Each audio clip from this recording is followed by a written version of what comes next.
de hoy, trauma vacilar. Los tres temas.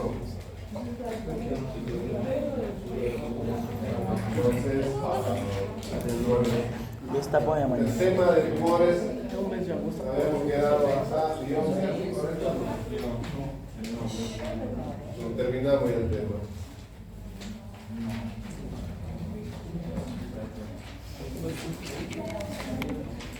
¿Seguros?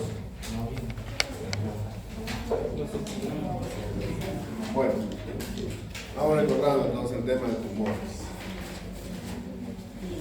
Yo les decía entonces que toda tumoración del cuerpo, bueno, en realidad sí, el cuerpo humano traumático, todo en cada cuello constituye un desafío, ¿no? Cualquier órgano, tejido puede generar un tumor, ¿no? Ya han visto, en el cuello tenemos grandes estructuras, ¿no? Vasculares, glandulares, está la línea aérea, la laringe, la tráquea, ¿no? La parte muscular también puede generar tumores, ¿no? El tejido celular subcutáneo, ¿no? Los tumores pueden originarse a partir de cualquiera de estas estructuras. Entonces, cuando el paciente viene con su tumoración, ya sea en cara o en cuello, uno siempre tiene la duda con el paciente, ¿no? ¿A partir de qué, ¿no? ¿Por qué me ha salido un tumor? ¿No? Se va con esa duda a la consulta. Y bueno, la clínica puede ser variada, ¿no? Desde simplemente por estética, ¿no? A veces van con su tumor y pueden retirárselo, o en algunos casos se puede asociar algunos signos síntomas, ¿no? Puede ser dolor, o rumor, calor de repente, o pueden ser ya tumores grandes, ¿no? Que puedan ya imposibilitar incluso algunos movimientos del cuello, ¿no? Entonces, la clínica puede ser variada, ¿no?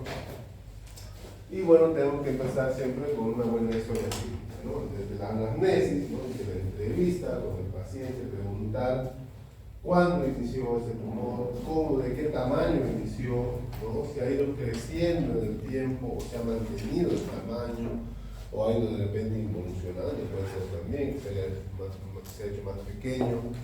Hay que preguntar también si tiene algún antecedente patológico, ¿no? Pacientes que son pacientes que en algún momento han tenido, por decir, tuberculosis o algún tipo de neoplasia, pueden tener algunos tumores ahí crónicos, ¿no? Cerebral, garata, ¿no? Hay que preguntar síntomas asociados, es decir, ¿no? Fiebre, dolor, rubor, calor, ¿no? que nos guíen hacia algún tipo de diagnóstico, ¿no? Los abscesos en el cuello son muy frecuentes también, ¿no? Desde abscesos de la piel hasta otros muy complicados. Les decía, hay un absceso que se llama angina de Ludwig, la angina de Ludwig, que es una tumoración, ¿no? Que se forma en el suelo de la boca, en el piso de la boca, y tiene un origen dentario, ¿no?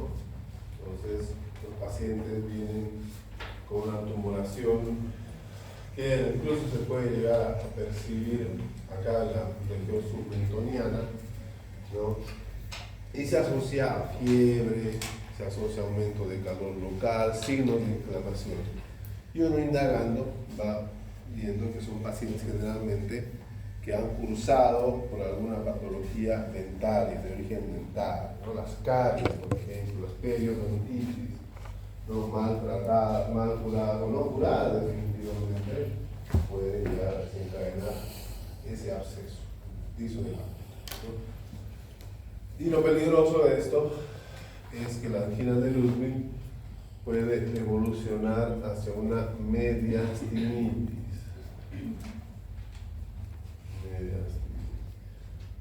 ¿Qué será la mediastinitis? Formación del intestino. ¿Qué será el mediastino? ¿Dónde está el corazón? Un compartimiento, ¿no?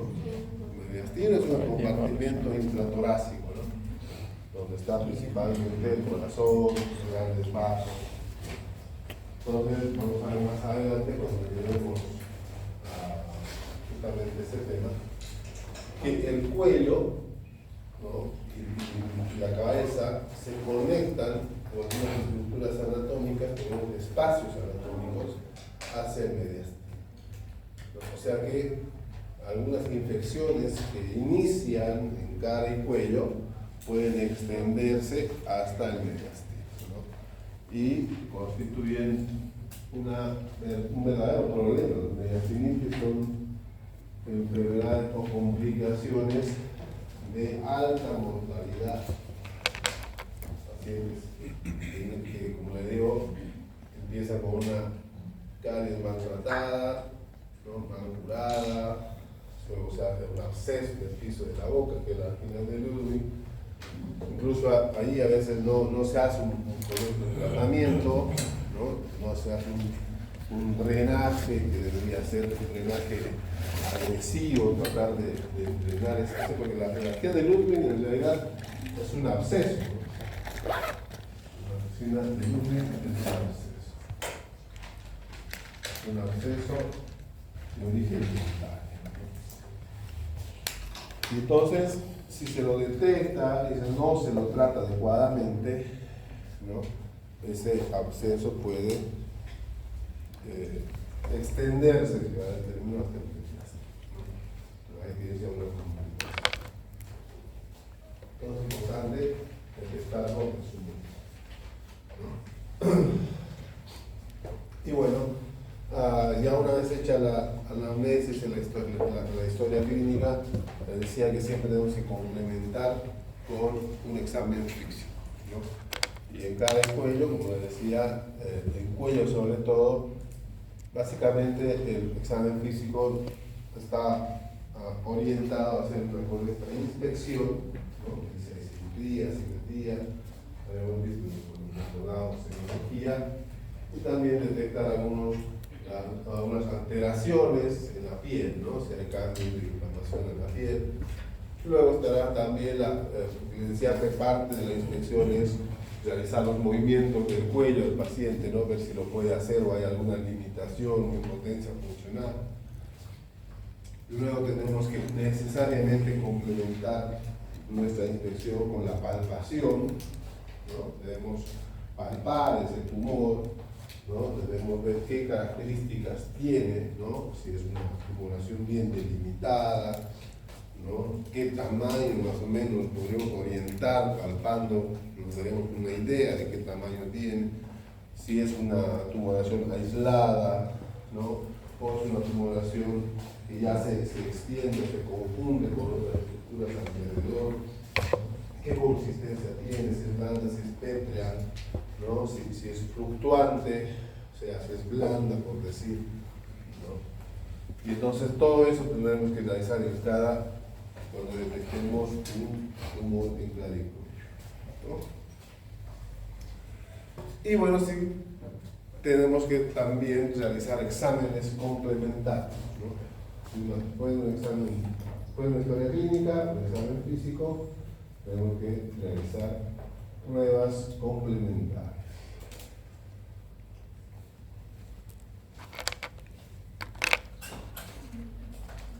Pruebas complementarias, ¿no? Y tendremos pruebas de imagen, ¿no? Tendremos principalmente, nos ayuda en el diagnóstico, la ultrasonografía o ecografía, como quieran llamarlo, ecografía de partes blandas, ¿no?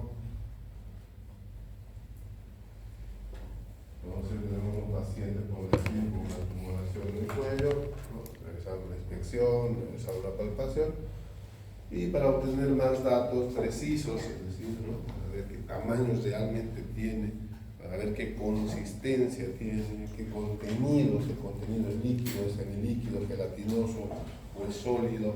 Entonces, todos esos datos nos van a aportar ya una sonografía, una ultrasonografía, una ecografía, ¿no? El ecografista va a hacer un informe de esa tumoración y pues nos dará más datos exactos, ¿no? Si es una estructura vascularizada, ¿no? Si es aislada o está ya con comprometida con otros órganos. Entonces, un estudio que nos sirve bastante en tumoraciones superficiales, sobre todo, es una ecografía de Pasteur, ¿no? Ahora que tumoraciones más profundas, ¿no? Podemos realizar otros estudios, como la tomografía axial computarizada, ¿no? Por decir, una tumoración en la zona 3, que les decía que es la zona que está por detrás del mentón, entonces ahí difícilmente vamos a poder hacer una buena ecografía, ¿no? Entonces tendremos que recurrir ya a estudios más complejos como la tomografía. La tomografía nos va a detallar ahí en la tumoración, y cuando va a aportar más datos, tamaño, contigüidad y todo eso, ¿no? Tenemos otros estudios para, por ejemplo, tumores de origen vascular, ¿no? La angiografía, por ejemplo. La angiografía, que es un método diagnóstico de imagen por el cual podemos realizar un mapeo, se vale en términos de todas las arterias, ¿no? Inyectamos un contraste al corriente arterial principalmente, y pues vamos a ver ahí, ¿no? Toda la arteria principal, las ramas, y nos va a ayudar para detectar tumores de origen vascular, ¿no? Como principalmente los aneurismas. Los aneurismas son como dilataciones, ¿no? Dilataciones de un segmento de algún vaso principal, ¿no? El aneurisma de carótida, por ejemplo, es una patología frecuente en cada cicoño, se manifiesta como una tumoración en la zona del triángulo posterior, ¿no? Lo vemos por un tipo de imagen, ¿no? Donde lo característico de este tumor vascular a partir de la arteria carótida es que es una tumoración pulsátil, ¿no? Que tiene pulso, entonces usted lo palpa ahí, late, por decirlo, pulsa. Entonces en esos casos, pues, más que una tomografía, una angiografía que hacemos de más utilidad, ¿no? Y sin duda,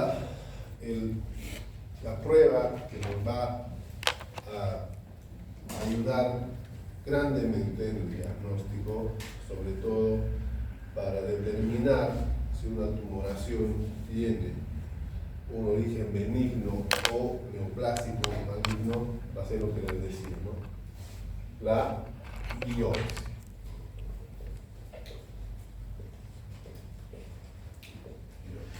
Fundamental en toda tumoración que hay en el cuerpo humano, no solamente en carne. Entonces, la biopsia, que consiste en tomar una muestra, ¿no? Tomar una pequeña parte del tumor y mandar a procesar, a ver, y hacer un estudio histológico, ¿no? Es un estudio histológico, porque va a identificar qué tipo de células está formando ese tumor, ¿no? Entonces, de ahí que el diagnóstico va a ser del 90%, de certeza a través de la biopsia. Ahora, ¿cómo tomamos la biopsia? ¿Qué consiste? Yo decía, podemos tener dos formas principalmente de biopsia. La biopsia incisional,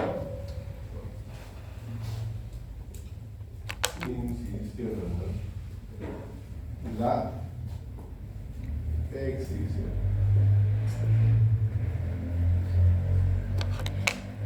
La biopsia excisional consiste, como su nombre lo dice, extirpar, ¿no? O sea, sacar todo el tumor. Generalmente eso lo hacemos en tumores superficiales, pequeños, de moderado tamaño, ¿no? Por ejemplo, un clásico ejemplo, los lipomas, ¿no? Tumores a partir del tejido graso, ¿no? Son tumores inocentes, por decirlo, móviles, superficiales, no tienen mucha clínica, el paciente más que todo viene porque no le gusta, ¿no? Tener una bola, una masa. Entonces lo retiramos en su totalidad, lo que se llama biopsia excisional, ¿no? Hacemos una cirugía, podemos decir menor, con anestesia local, se retira todo y se manda a analizar la patología, ¿no? La otra forma es la biopsia incisional, que es en la cual hacemos una incisión, simplemente por eso incisional, ¿no? Sobre el mismo tumor, y tomamos una pequeña muestra, ya sea utilizando material instrumental quirúrgico, ¿no? Lo podemos hacer abierto o lo podemos hacer con punción. Lo hacemos con abierto. Y ahora, que les decía que la cirugía cada vez se hace menos traumática, ¿no? Menos invasiva, ¿no? De ahí que viene la cirugía mínimamente invasiva. Entonces ahora podemos hacer ese procedimiento con una aguja especial para biopsia, ¿no? Una aguja que tiene como una guillotina en la última parte, como estos bolígrafos, ¿no? Automáticos que se activan desde un extremo. Entonces esta aguja tiene en la punta que va a entrar al tumor una pequeña guillotina que se activa por el otro extremo. Cuando usted penetra el tumor, activa el mecanismo y automáticamente toma una pequeña muestra del tumor. Por norma general siempre debemos mandar por lo menos 3 muestras a patología. No, 3 muestras. Ya sea por funcional, ya sea por pulso. Entonces tenemos esas dos formas, ¿no? La clásica, la abierta y con la aguja por punción. Dentro de las por punción tenemos una que está reservada para patologías, podemos decir, delicadas, tumores finos o estructuras glandulares importantes, como un clásico ejemplo, un nódulo tiroideo, ¿no? Algún tumor tiroideo. Y entonces en estos casos escogimos hacer una punción más aspiración con una aguja fina, significa pa. Entonces,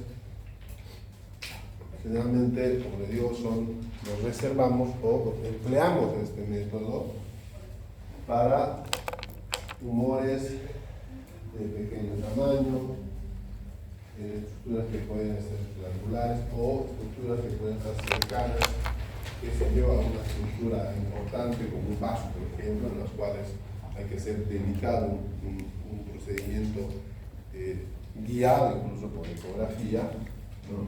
Los cuales hacemos con una aguja pequeñita, llegamos al nódulo, aspiramos el contenido pequeño, las células pequeñas, y las extendemos, nos retiramos y las extendemos sobre un portaobjeto, ¿no? Y las placas mandamos a patología, ¿no? Entonces, son los distintos tipos de biopsia que tenemos, ¿no?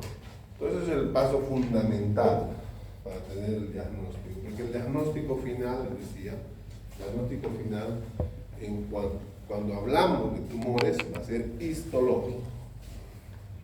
La clínica, el hecho de que nosotros veamos el tumor, lo palpemos, hagamos todos estos estudios imagenológicos complementarios, nos van a ayudar, nos van a guiar, sí, evidentemente, pero para poder discriminar, ¿no? Si un tumor es benigno, maligno, por eso en términos simples, va a ser a través de la biopsia.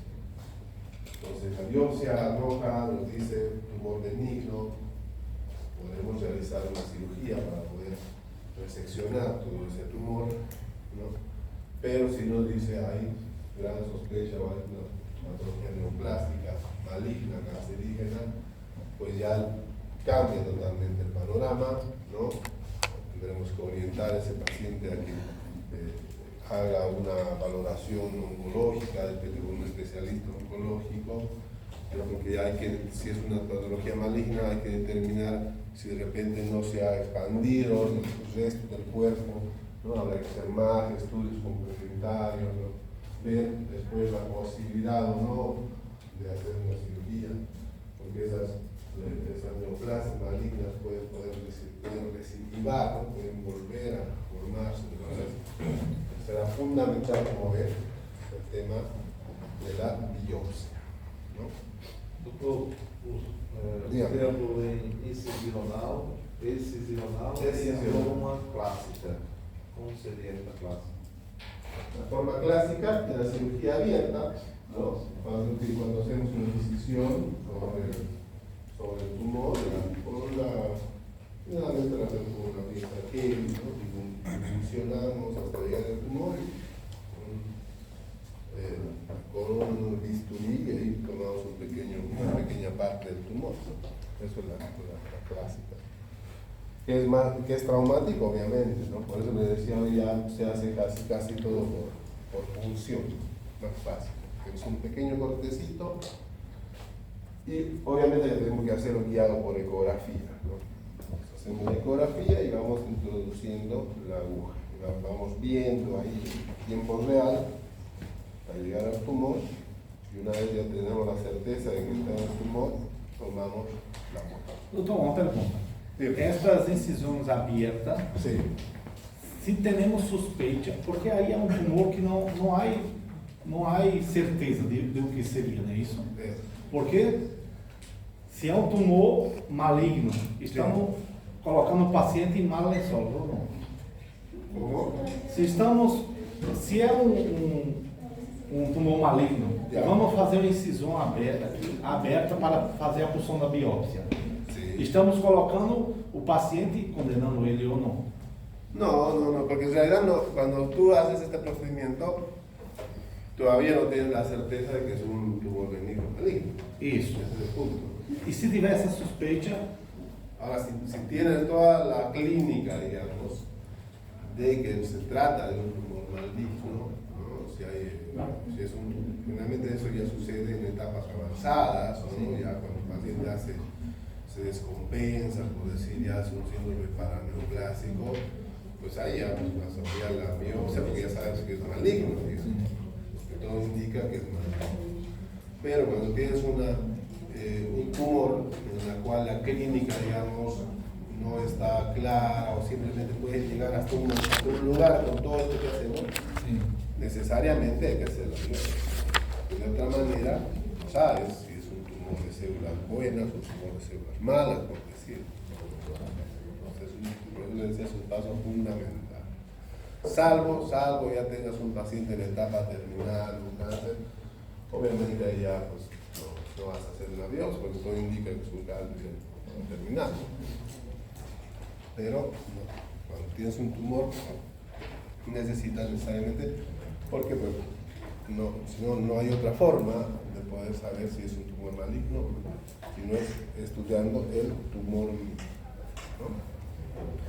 doutor, ou uma pergunta, se há uma suspeita, ponto, como tem um quiste acá, um quiste. Ya, un tumor. A princípio é um quiste, né? Sí.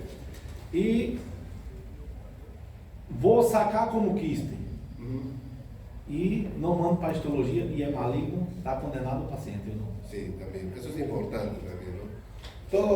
Todo tumor que nosotros extraigamos del cuerpo humano, sea cualquier tipo de tumor, ¿no? Siempre debemos mandar a patología, no eso por norma, ¿no? Todo se debe hacer. Pero, bueno, sucede que a veces en nuestro medio, pues, estos estudios no los costea el seguro a veces, ¿no? Entonces el paciente tiene que costearse este estudio y a veces no sale nada económico y a veces pueden obviarlo, ¿no? Dicen, no, mejor no lo hago porque me va a costar, ¿no? Pero a veces puede suceder lo que dice su compañero, puede ser que sea maligno, ¿no? Y al tiempo vuelve otra vez con un tumor del paciente más complicado. Por eso le decía, por norma, siempre debemos mandar para realizar un estudio patológico. Cualquier tumor que usted lo escriba, un lipoma, un quiste, un árbol, cualquier cosa que salga del cuerpo, siempre se debe mandar a patología, ¿no? E mais outra pergunta. Tenho muita pergunta porque meu abuelo aconteceu isso. Antes de sacar, há que fazer biópsia ou não? Claro, antes. Antes. Claro. Isso é um procedimento más importante. Claro, por eso lo digo.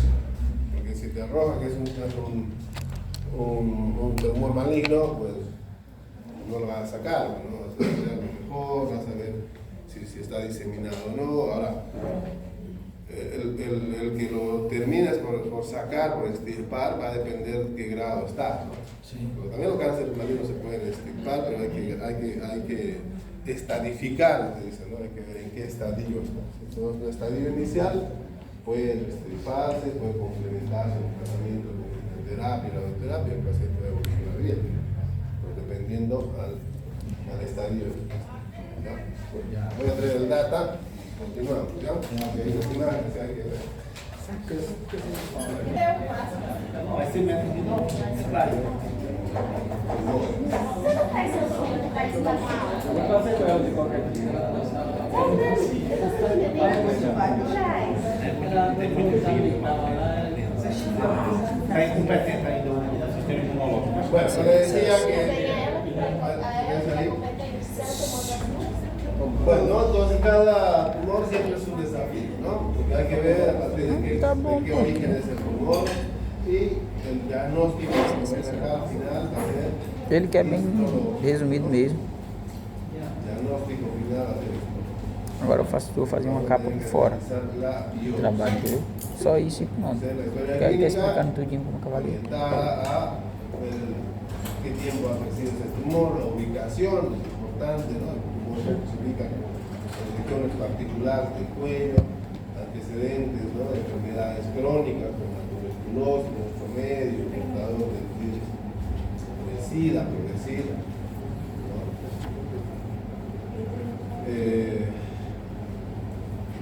Me decían que siempre debemos también ver algunos otros síntomas, ¿no? Como cambios en la coloración de la piel, ¿no? Preguntar si hay cambios en la voz también. Los tumores no simplemente son superficiales, pueden ser profundos también, ¿no? Y cuando complican la vía, la laringe, pues el paciente a veces solo puede presentar un cambio en la voz, ¿no? Puede ser un dato simplemente.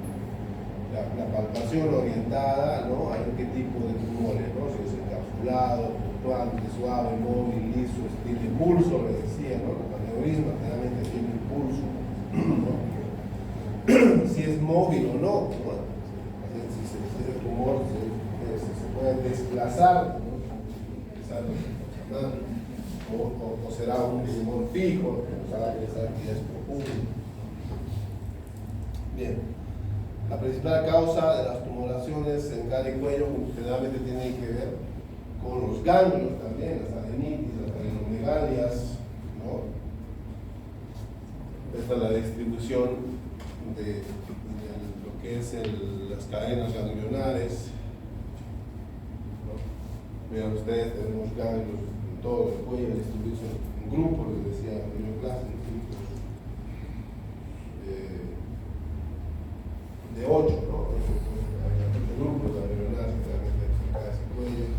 La tiroides es otra glándula que se asocia a bastantes tumoraciones. Glándulas salivales como la parótida, ¿no? La parotiditis, ¿no? La glándula saliviflama, ya sea por un proceso viral o por un proceso de obstrucción del conducto de esteno, ¿no? Cual la glándula libera la saliva hacia la cavidad oral, ¿no? Ya se abre en el segundo molar superior, se puede verificar si el conducto está permeable. Las tumoraciones no solo pueden ser superficiales, decía, pueden también constituirse en la boca, ¿no? De ahí les hablaba de la angina de Pugin, ¿no? Que es una tumoración que aparece acá, ¿no? En el suelo de la boca. Tumores también en la laringe puede producir, les decía, ¿no? Cuando involucran las cuerdas vocales, el paciente simplemente puede ir con un cambio de voz a la consulta, ¿no? Que va a cambiar la voz, o de repente siente alguna dificultad para poder deglutir, qué sé yo, ¿no? Los tumores también pueden aparecer en las fosas nasales, los pólipos nasales son muy comunes, con patologías benignas, pero pueden presentarse, ¿no? Y bueno, aquí quería llegar, ¿no? Les decía la biopsia, ¿no? La biopsia, esta por ejemplo es una imagen que nos muestra lo que les hablaba del último, la PAC, ¿no? La punción y aspiración de una bomba fina, como ven, simplemente con una aguja, ¿no?, penetra el tumor y va aspirando el contenido para luego extenderlo en un portaobjetos y hacerlo analizar en patología y esperar el resultado, ¿no?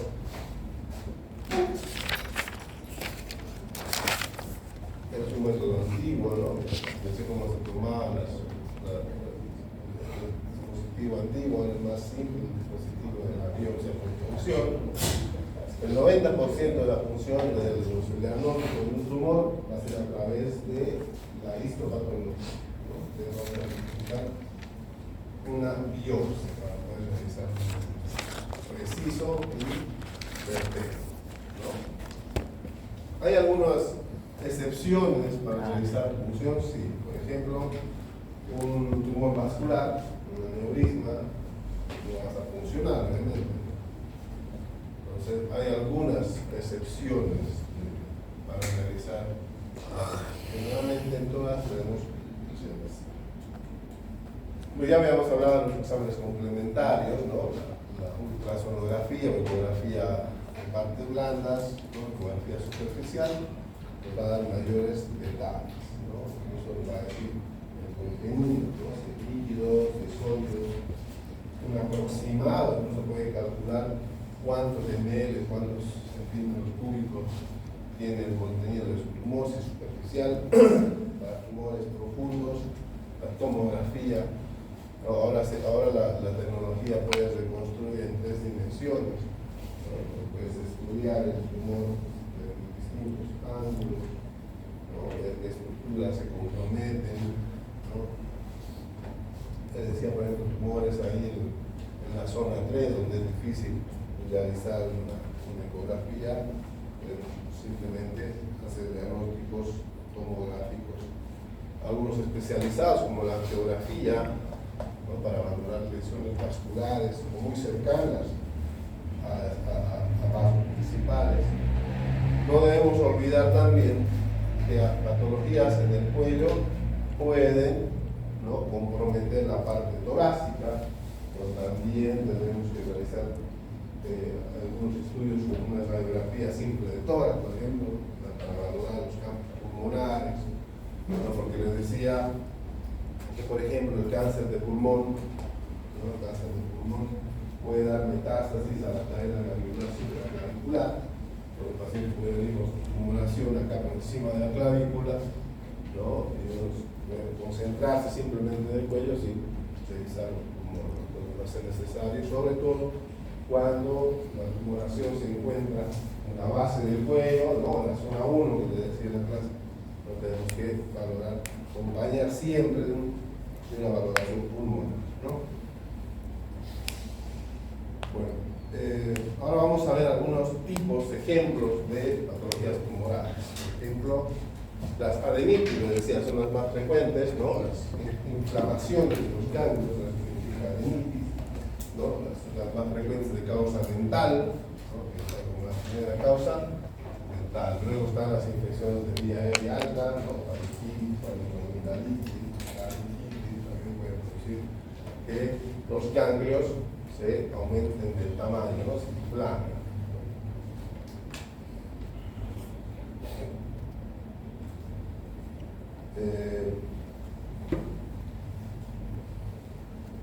Acá esta imagen más o menos que la había mostrado en la primera clase, hay tumoraciones que se ubican en zonas especiales, concretas del cuello, ¿no?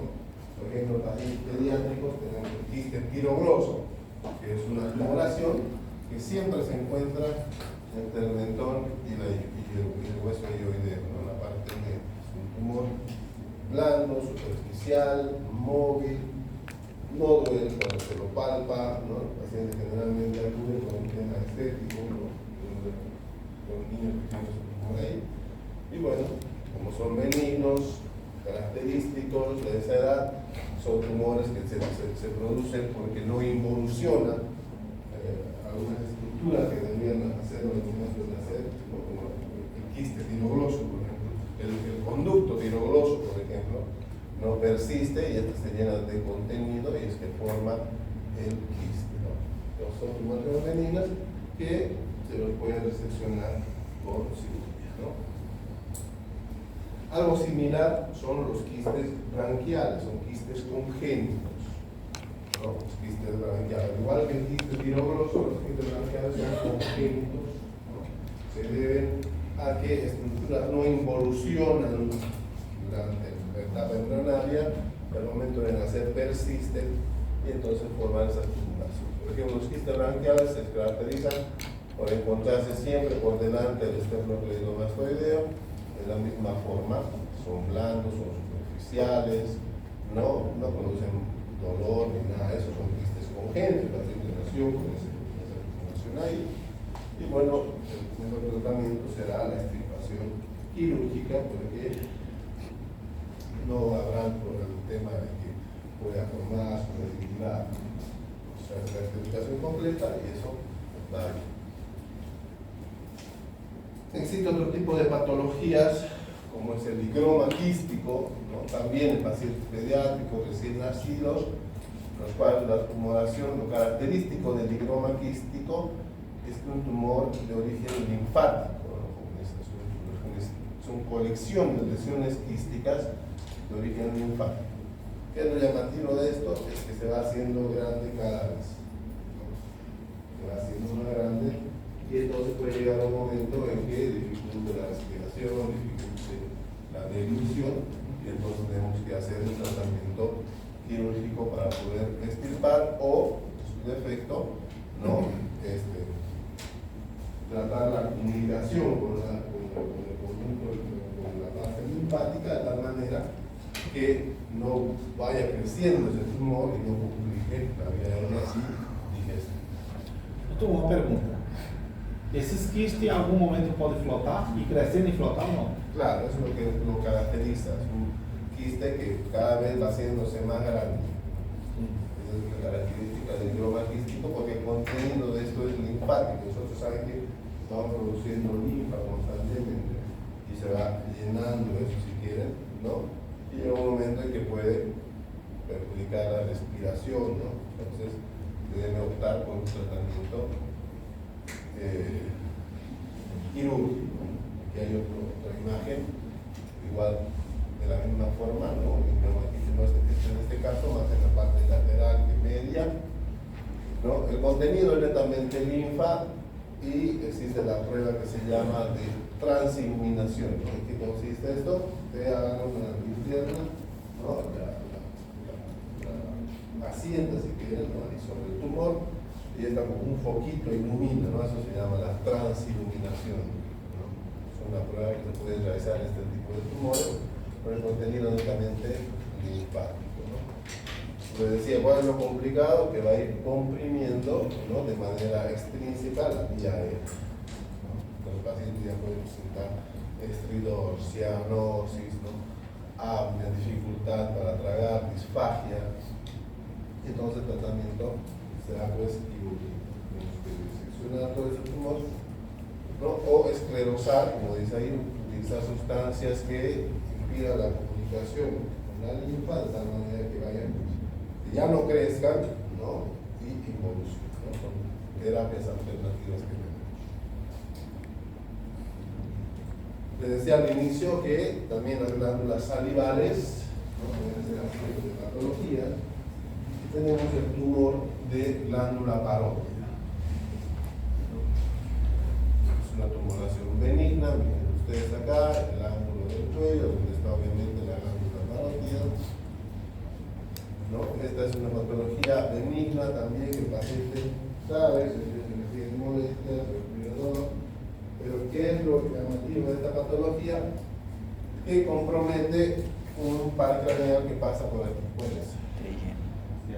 Facial, el nervio facial. Entonces, ahí la importancia de darle tratamiento a este tumor, porque puede presentarse con herida, parálisis facial. Entonces, sería hacer una resección muy cuidadosa, no tratar de no lesionar los nervios y poder reseccionar el tumor.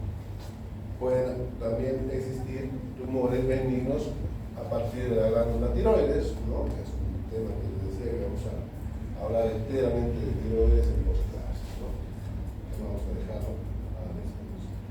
Tenemos tumores también de origen superficial de partes blandas, lo decía los linfomas, ¿no? Los linfomas que pueden presentarse en cualquier parte del cuerpo, ¿no? Son tumores superficiales, de igual manera, comportamiento benigno, y se puede realizar lo que les decía, ¿no? Una biopsia excisional, ver resecados totalmente, y fundamentalmente les decía mandar a patología para descartar cualquier proceso maligno, ¿no? Bueno, tumores vasculares también a partir de la arteria carótida, ¿no?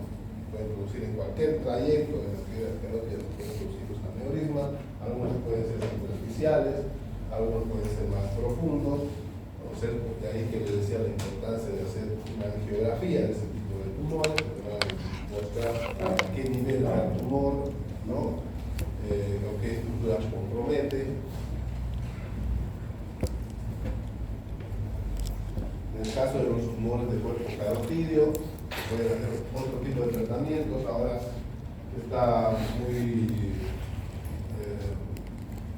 se ha desarrollado bastante lo que es la cirugía endovascular, ¿no? Son procedimientos que se realizan ingresando a las arterias, ¿no? Se pueden hoy en día poner implantes que se llaman stents, ¿no? Son como mallas circulares, en las cuales se pueden poner alrededor o internamente dentro del aneurisma para evitar que estos se expandan y puedan romperse, ¿no? Porque ¿cuál es el miedo, el temor de los aneurismas, de los tumores de vasos de arterias, que en algún momento puedan romperse y hacer una hemorragia profusa, ¿no?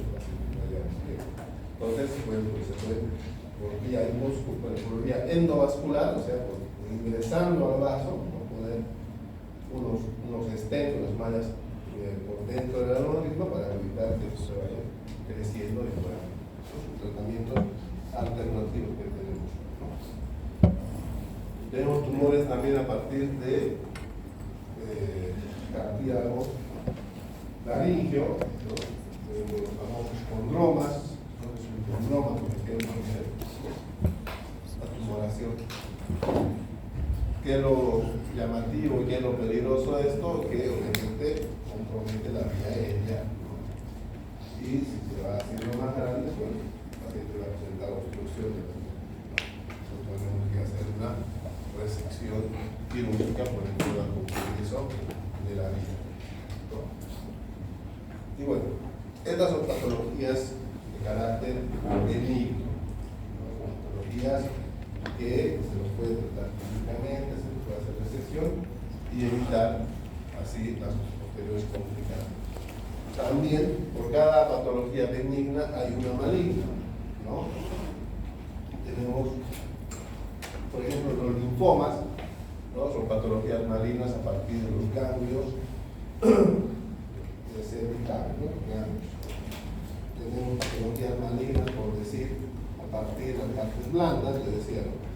Los linfomas son tumores blandos, superficiales, benignos. También tenemos tumores como los liposarcomas, ¿no? Y ustedes saben cuando se dice la palabra sarcoma, ya significa que es un tumor de carácter benigno. Liposarcoma, como dice ahí, los fibrosarcomas, ¿no? Los sarcomas osteogénicos, los condrosarcomas, serán pues tumores ya de origen maligno, y en esos casos, como le decía a su compañero, habrá que estudiar más al paciente, ver que no se haya diseminado ese tumor maligno y ver si en qué estadio está, ¿no? Si está en un estadio inicial, en el cual se puede hacer un tratamiento quirúrgico, o ya en etapas avanzadas simplemente queda hacer un tratamiento más paliativo, no más manejo del dolor, pues ya poco se puede hacer quirúrgicamente o Doutor, em caso de um lipoma, então, se não é necessário a biópsia ou não? En un lipoma superficial de mediano a pequeño tamaño se puede hacer la biopsia excisional, o sea, retirar todo, pero tiene que mandar eso a patología. É necessário, sim. Es necesario.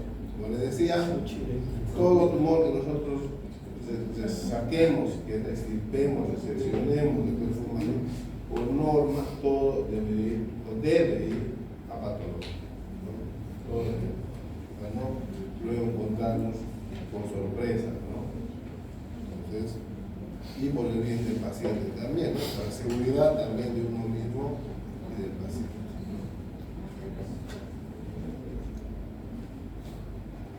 También en cara y cuello, la parte superficial, están los melanomas, ¿no? Los tumores de piel, generalmente se presentan en las zonas poco expuestas, en la frente, en la nariz, en el lugar donde le da el sol, si quieren, ¿no? Son neoplasias en la piel que se caracterizan porque pueden ser bastante agresivos, ¿no? Dan metástasis con facilidad.